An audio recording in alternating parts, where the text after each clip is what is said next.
Nimekuja kuchukua fomu kwa ajili ya kugombea jimbo la Kibaha mjini. Nia na mazumuni hasa ya mimi kuja kuchukua fomu ni kujaribu kuleta mabadiliko katika jimbo letu la Kibaha. Kama unavyojua kwamba naheshimu yale ambayo alifanya mbunge wetu Koka ambaye alitangulia, amefanya mazuri. Lakini kama unavyojua kwamba uongozi ni kupokezana kijiti.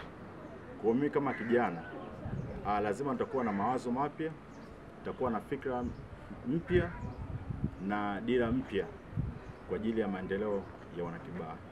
Hiyo ndio sababu hasa ambayo imenipelekea mimi kuja kuchukua fomu katika jimbo la Kibaha. Kwa hiyo kama nilivyosema, mtangulizi wetu Mheshimiwa Koka kafanya mengi mazuri, lakini sisi kama vijana ni kwamba tutaendeleza yale ambayo ameyafanya, basi tutachukua mazuri tutaendeleza kwa ajili ya maendeleo ya Kibaha yetu.